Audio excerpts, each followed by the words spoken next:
Family SUVs are a very distinct use case. They are larger than everyday daily drivers and perform in very unique conditions.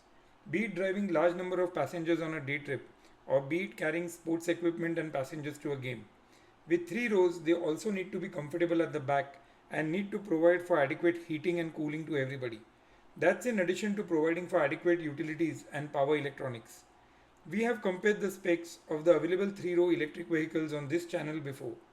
In this video, we will compare the usability aspects of the Rivian R1S and the Tesla Model X side by side. Two electric vehicles which we recently presented our full impressions of. So let's get into it.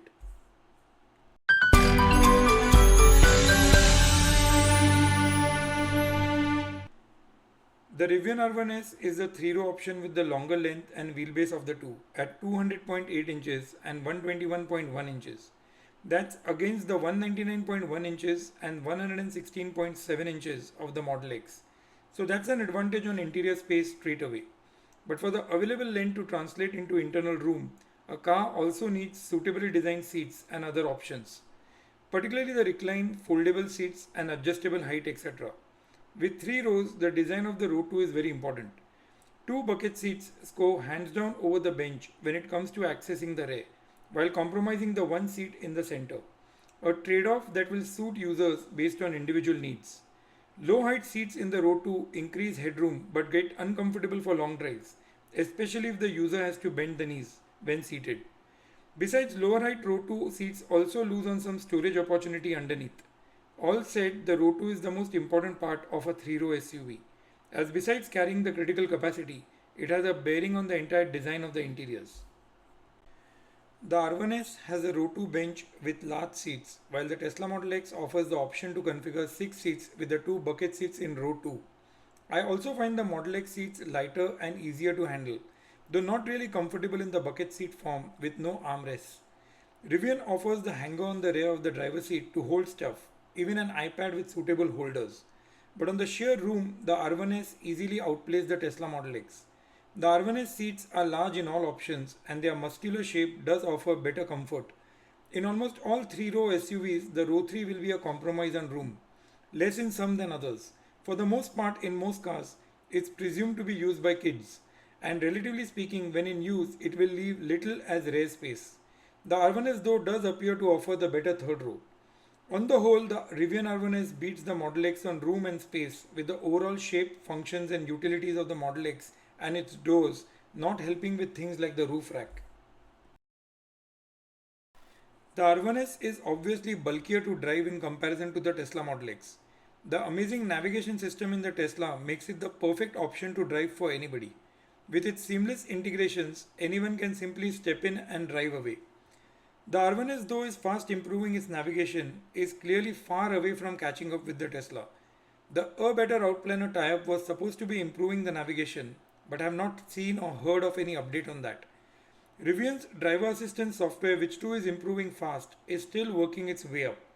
The one aspect where R1S scores over the Tesla is safety systems. It's not compromised any bit on the sensors and even offers the 360 camera that Tesla has curiously abstained from. The recent enhancements in the form of the Gen 2 R1 look promising and look for a separate video on that.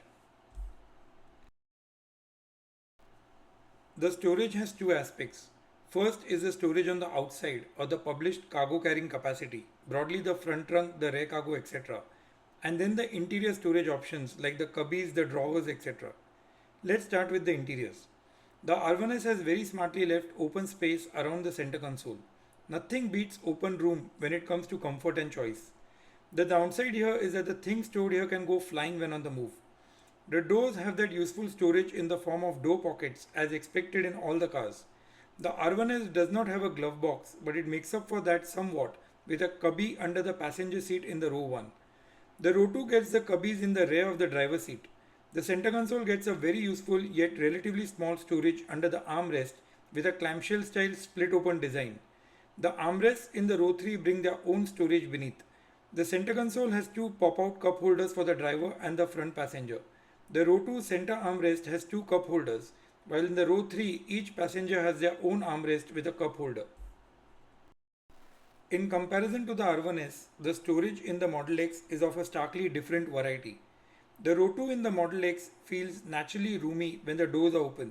The access to the row 3 though is extremely tight unless it's optioned in the 6-seat configuration. The trunk on the other hand offers very little room to work with the row 3 leaving very little space. The trunk in the R1S of course has the dual style with a hatch and a tailgate, offering more convenience. The Model X of course can be optioned in the 5-seat configuration and that leaves significant cargo room in the rear. The Model X has a really deep understorage in the rear trunk and that's useful with the low height. With the row 3 seats however, the trunk of both the cars will appear fairly small. The R1S has a giant 11 cubic feet 2-stage front trunk with plenty of interesting features. It has a drain that can help with refrigerated stuff.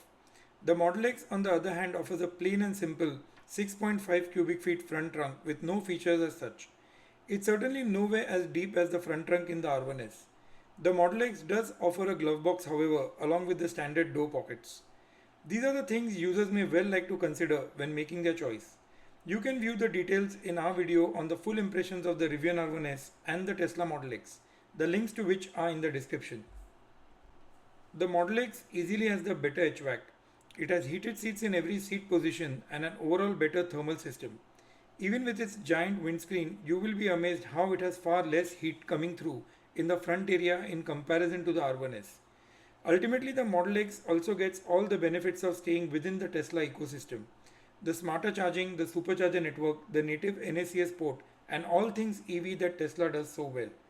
The R1S is far more suitable for off-roading and that could win it some families for sure.